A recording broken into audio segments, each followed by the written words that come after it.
चलो last video lecture में आपणे सोलेनोइडनी पहली थियरी पूर्ण करी हती, जेमां आपणे चर्चा करी हती कि सोलेनोइडनी टोटल 2 थियरी छे। बराबर, बंने थियरी एक ज छे, एटले बंनेना आधारे जे सूत्र मळे छे ए एक ज छे कि कोईक निश्चित लंबाईनो सोलेनोइड लईए अथवा अनंत लंबाईनो सोलेनोइड लईए, एनी वच्चेना माध्यममां કેટલું ચુંબકીય ક્ષેત્ર મળશે તો એનું સૂત્ર આપણે મેળવ્યું હતું B = μ0 ni છેલ્લે। બરાબર છે। હવે એ જ થિયરી આપણે એમ્પિયર સર્કિટલ નિયમની મદદથી મેળવવાની છે। આપણે લાસ્ટ વિડિયો લેક્ચરમાં એ થિયરી બાયો સાવર્ટના નિયમની મદદથી મેળવી હતી, હવે એમ્પિયર સર્કિટલ નિયમની મદદથી મેળવવાની છે। ઠીક છે, ચલો તો જોઈએ છીએ એમ્પિયર સર્કિટલ નિયમની મદદથી સોલેનોઇડનો ઉકેલ।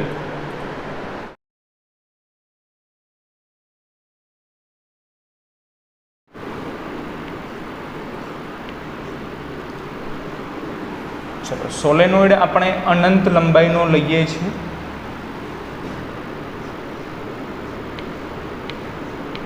अनंत लंबाईना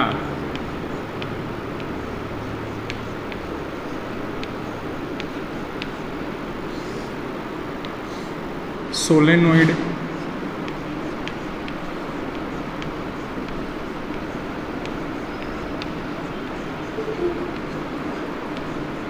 नी अंदर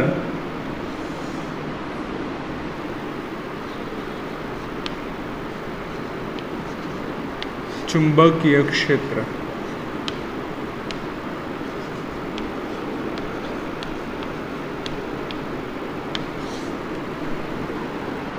चलो सोलेनोइडनी अंदरना विस्तारमां आपणे चुंबकीय क्षेत्र शोधवानुं छे, पण ए सोलेनोइड केवो लेवानो छे? अनंत लंबाईनो।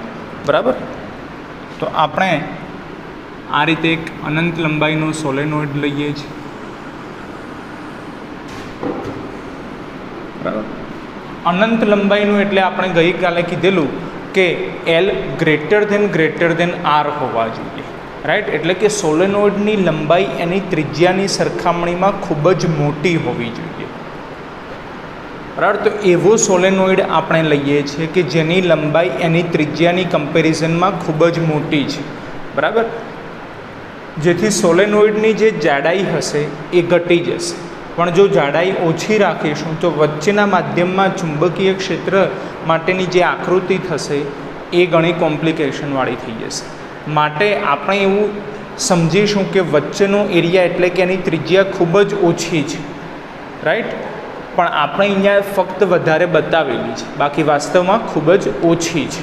બરાબર, એવું સમજવાનું છે। તો આ સોલેનોઇડનો ઉપરનો ભાગ છે, આ સોલેનોઇડનો નીચેનો ભાગ।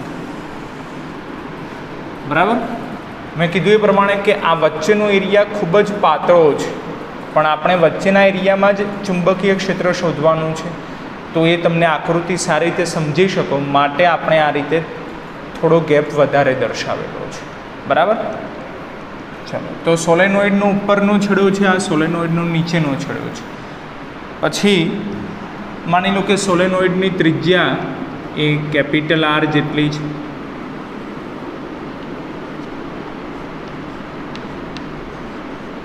पछी मानी लईए कि आ जे सोलेनोइड है एनी लंबाई ए L जेटली छे,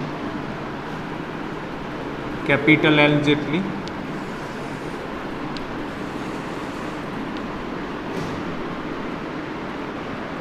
चलो तो हवे सोलेनोइड है एटले आ नळाकार है, उपरनो छेड़ो नीचेनो छेड़ो आ नळाकार है, तो एनी उपर आ रीते रिंग करेली हशे, वायरनी रिंग हशे। बराबर, सोलेनोइड एटले शुं थाय कि नळाकारनी उपर वायर वींटाड़ेल होवो जोईए। राइट, एटले आ नळाकारनो उपरनो छेड़ो नीचेनो छेड़ो तो एनी उपर आपणे आ रीते वायर वींटाड़ीए एटले एक रिंग जेवुं रचाशे। तो एमां आपणे ए रीते लईए छीए कि नीचेथी वायर बहार आवे छे अने उपरथी अंदर जाय छे, नीचेथी बहार आवे छे उपरथी अंदर जाय छे, ए रीते लईए छे। तो नीचेथी बहार आवे छे एटले अहींया नीचे आपणे प्रवाह बहार आवे छे एवुं दर्शाववा माटे डॉट करवा पड़शे। राइट, तो अहींया आपणे डॉट करी दईए छीए। आ डॉटनो मीनिंग खास समजवानो કે ત્યાંથી પ્રવાહ બહાર આવે છે, બરાબર છે, અને ઉપર એ અંદર જાય છે, હવે ઉપરથી પ્રવાહ અંદર જાય છે તો ત્યાં ક્રોસ કરવા પડશે, બરાબર. એટલે અહીંયા આપણે ક્રોસ કરી દઈએ છીએ, જે દર્શાવે છે કે ઉપરની તરફ પ્રવાહ અંદરની તરફ જઈ રહ્યું છે, અંદરની તરફ જઈ રહ્યો છે, બરાબર. એટલે આ રીતે થશે, પ્રવાહ એ આ રીતે નીચેથી ઉપરની તરફ અંદર જઈ રહ્યું છે, બરાબર. ચલો, તો હવે આની વચ્ચેના એરિયામાં કોઈ એક બિંદુ આવેલું છે, સપોઝ આ સ્થાને છે બિંદુ પી. તો આ બિંદુ પી પાસે આપણે ચુંબકીય ક્ષેત્ર શોધવાનું છે, બરાબર. કોની મદદથી? તો કે એમ્પિયર સર્કિટલ નિયમની મદદથી. તો એમ્પિયર સર્કિટલ નિયમનો ફર્સ્ટ રૂલ શું છે? તો કે જે બિંદુ પાસે ચુંબકીય ક્ષેત્ર શોધવું હોય એ બિંદુને આવરી લેતું કોઈક એમ્પિયર લૂપ આપણે વિચારવું પડે. તો બિંદુ પીને આવરી લેતું આપણે એમ્પિયર લૂપ વિચારીએ છીએ, પણ એ એમ્પિયર લૂપનો આકાર આપણે ચોરસ લઈએ છીએ, ચોરસ આકાર લઈએ છીએ, બરાબર. જો આ રીતે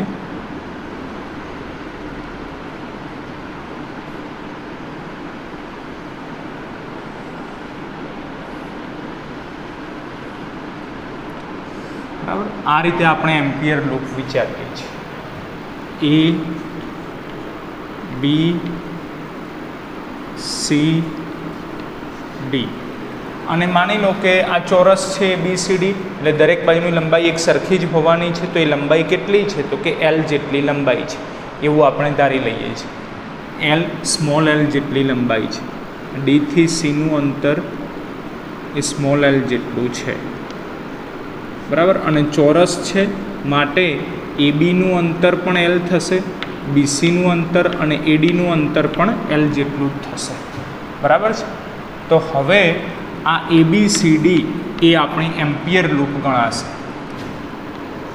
એમ્પિયર લૂપ.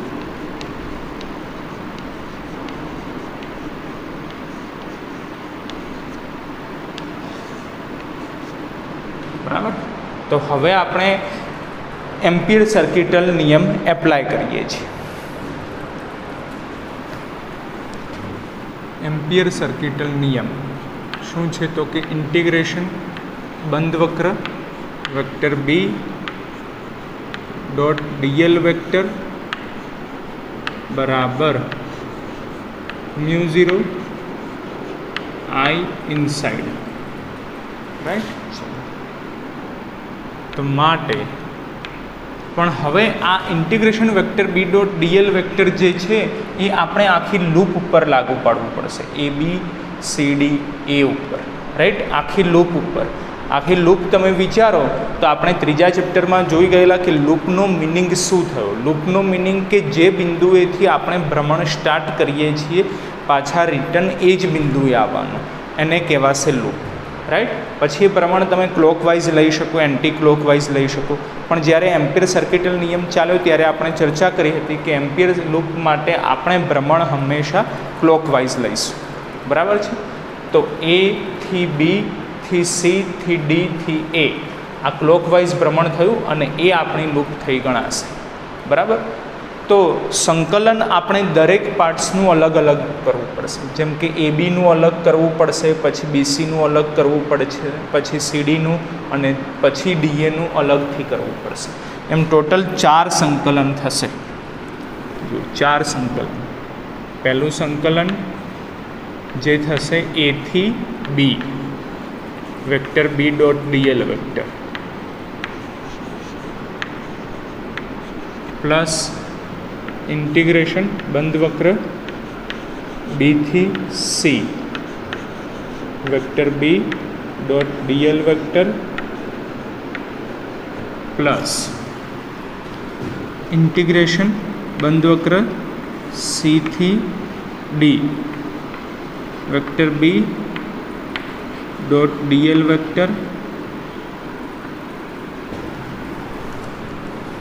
પ્લસ ઇન્ટિગ્રેશન બંધ વક્ર ડી થી A vector B dot DL vector બરાબર mu 0 I inside, mu 0 I inside. Right. તો હવે આ ચારેનો આપણે સરવાળો કરીએ એટલે કુલ ચુંબકીય ક્ષેત્રનું રેખા સંકલન આપણને મળી જશે. બરાબર.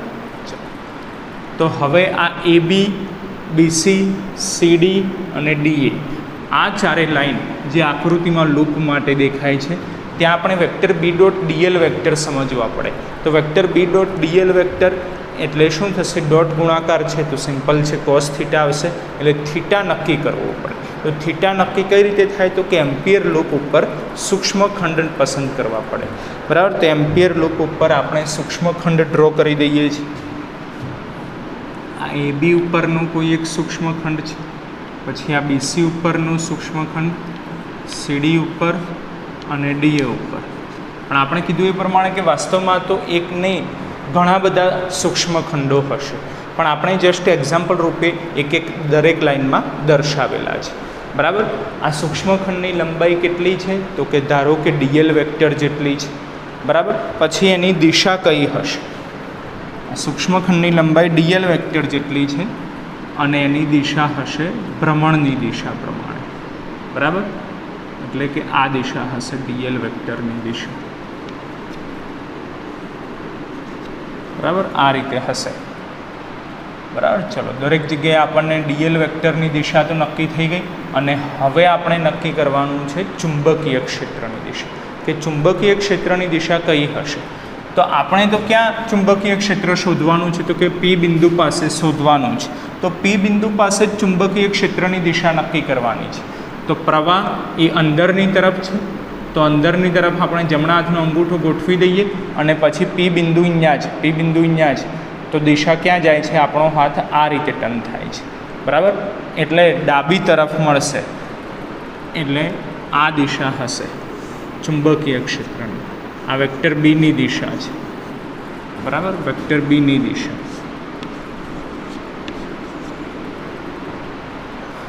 તો સૂક્ષ્મખંડની દિશા બદલાતી રહેશે, પણ વેક્ટર બીની દિશા તો ફિક્સ જ રહેવાની છે ડાબી તરફ. બરાબર. તો હવે આપણે જોવાનું છે કે વેક્ટર બી અને વેક્ટર એલ, બરાબર, વેક્ટર બી અને DL વેક્ટર બંને સેમ ડિરેક્શનમાં હોય તો એંગલ કયો કહેવાશે? 0 ડિગ્રી. અને પરસ્પર લંબ હોય તો એંગલ કહેવાશે 90 ડિગ્રી. જેમાં આપણને ખ્યાલ છે કે પરસ્પર લંબ આવે તો cos 90ની વેલ્યુ કેવી થઈ જાય? 0 થઈ જાય. બરાબર. એટલે એનો આન્સર 0 થઈ જશે ડાયરેક્ટ જ. જુઓ તો કે AB. પાછું આમાં બીજું એક વધારાનો પોઈન્ટ તમારે ઉમેરવો પડશે કે સોલેનોઇડની અંદરની તરફ આપણે ચુંબકીય ક્ષેત્ર શોધી રહ્યા છીએ, તો એમાં આપણે એવું ધારી લઈએ છીએ કે સોલેનોઇડની બહારના વિસ્તારમાં ચુંબકીય ક્ષેત્ર કેવું છે? તો કે 0 છે. સોલેનોઇડની બહારના વિસ્તારમાં ચુંબકીય ક્ષેત્ર 0 છે. બરાબર. આ ખાસ યાદ રાખીશું. અને જો સોલેનોઇડની બહારના વિસ્તારમાં, તો કે બહારનો વિસ્તાર કયો થયો કહેવાય? તો કે AB. તો AB વિસ્તારમાં ચુંબકીય ક્ષેત્ર કેવું થઈ જાય? 0 થઈ જાય. જો AB વિસ્તારમાં ચુંબકીય ક્ષેત્ર 0 થઈ જાય તો આનો આન્સર કેવો આવી જશે? તો 0 આવી જશે. રાઈટ. પછી BC એરિયા જોઈએ. તો BC એરિયામાં વેક્ટર L આ રીતે છે, આ DL વેક્ટર છે. બરાબર. અને આ ચુંબકીય ક્ષેત્ર છે. બોલો, બંને પરસ્પર લંબ થશે, અને જો પરસ્પર લંબ થશે તો 90 ડિગ્રી, cos 90 કેવા થઈ જાય? 0 થઈ જાય. માટે આનો આન્સર પણ કેવો આવી જશે? 0 આવી જશે.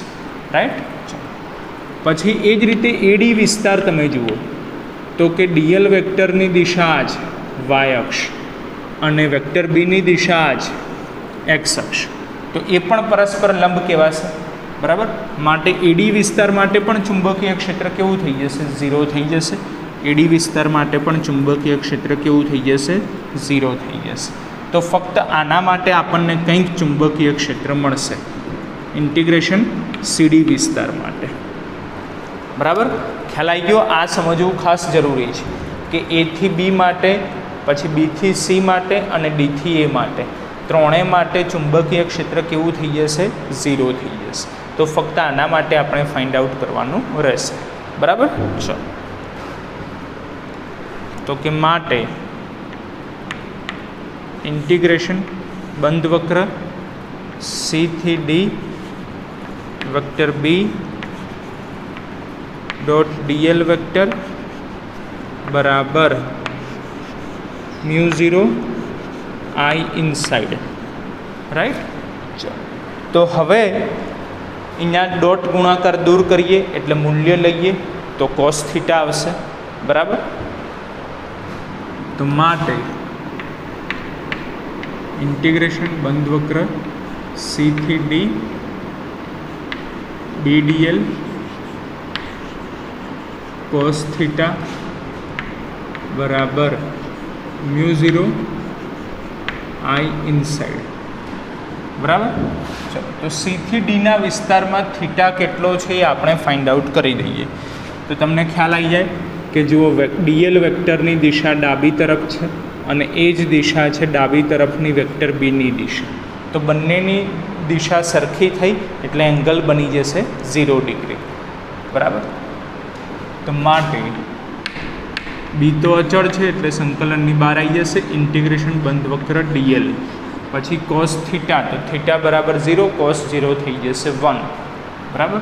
તો ઇક્વલ ટુ μ0 I ઇનસાઇડ મળશે, બરાબર।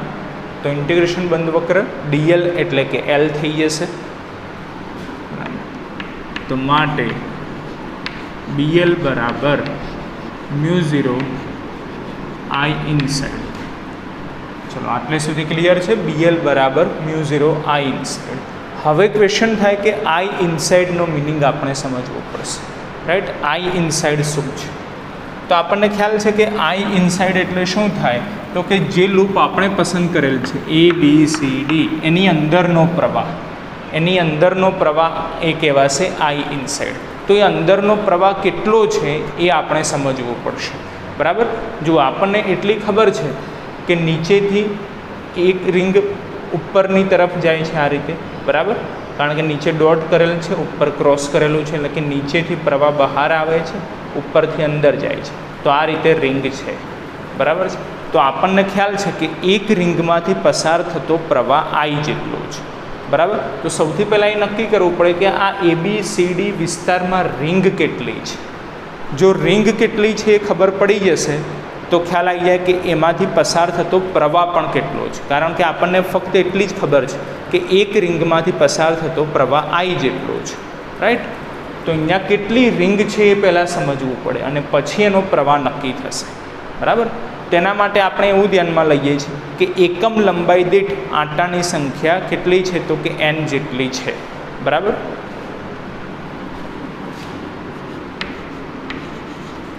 ધારો કે स्मॉल n बराबर एकम लंबाई दीठ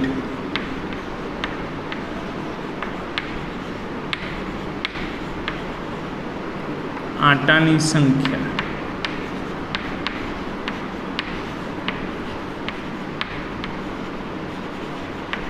आटानी संख्या, बराबर। जेना आधारे कही शकाय कि 1 सेंटीमीटर में केटला आटा है, तो कि n आटा है। 1 सेंटीमीटर में केटला आटा है, तो कि n आटा है। तो हवे આપણે તો ફક્ત CD વિસ્તાર જ ગણતરીમાં લેવાનો છે, તો CDની લંબાઈ કેટલી છે, તો કે L જેટલી। 1 સેન્ટીમીટરમાં n આટા છે, તો L લંબાઈમાં કેટલા આટા થાય, બરાબર। L સેન્ટીમીટરમાં કેટલા આટા થશે, 1 માં n તો L માં કેટલા, તો NL થઈ જશે, बराबर। એટલે અહીંયા આપણે NL લખી દઈએ છીએ। તો હવે આપણને ખ્યાલ આવી ગયો કે આ વિસ્તારમાં આટાની સંખ્યા કેટલી છે, તો કે NL, રાઈટ। તો આના આધારે આપણે કહી શકીએ કે એક આટામાં I જેટલો પ્રવાહ છે, તો NL આટામાં કેટલો પ્રવાહ છે, તો કે NLI જેટલો પ્રવાહ છે, બરાબર। એક આટામાં પ્રવાહ I જેટલો, तो NL आटा में प्रवाह केटलो, तो NLI कहवाशे, बराबर। तो एज थई जशे I इनसाइड, I इनसाइड, બરાબર. તો આ ઇનસાઇડ આપણને મળી ગયા NLI. બરાબર. તો માટે BL બરાબર અહીંયા આપણે સ્મોલ l જ રાખીએ છીએ. બરાબર. BL બરાબર μ0 I ઇનસાઇડ એટલે કે NLI. તો ખ્યાલ આવે કે બંને બાજુથી L કેન્સલ થઈ જાય તો ચુંબકીય ક્ષેત્ર મળી ગયું B બરાબર μ0 NI. બરાબર. અનંત લંબાઈનો સોલેનોઇડ લઈએ તો એ સોલેનોઇડની અંદરના વિસ્તારમાં ચુંબકીય ક્ષેત્ર કેટલું હોય તો કે B બરાબર μ0 NI જેટલું હોય. સૂત્રની સાબિતી આપણે લાસ્ટ વિડીયો લેક્ચરમાં થઈ જ ગઈ હતી, પણ એ બાયો સાવર્ટના નિયમની મદદથી સોલ્વ કરી હતી. બરાબર. જે પરીક્ષા માટે જરૂરી નથી, પણ આજે આપણે આ સૂત્રની સાબિતી કોની મદદથી કરી છે તો કે એમ્પિયર સર્કિટલ નિયમની મદદથી. અને પરીક્ષાની દ્રષ્ટિએ આ ક્વેશ્ચન મોસ્ટ ઇમ્પોર્ટન્ટ છે. બરાબર. જે તમને ટેક્સ્ટબુકમાં આપેલો છે. બાયો સાવર્ટની રીતની આ સોલ્યુશન તમને ટેક્સ્ટબુકમાં આપેલું નથી, એટલે એ તમારે પ્રિપેર કરવાની કોઈ જરૂરિયાત નથી. પણ આજે એમ્પિયર સર્કિટલ નિયમની મદદથી આપણે સોલેનોઇડનું આન્સર લાવીએ છીએ, એની ગણતરી આપેલી છે અને પરીક્ષામાં 100% પૂછાય એવી થિયરી છે. તો સારી રીતે તૈયાર કરવાનું. બરાબર છે. ચલો, તો B બરાબર μ0 NI, જ્યાં N એ શું છે યાદ રાખવાનું કે એકમ લંબાઈ દીઠ આંટાની સંખ્યા છે. બરાબર.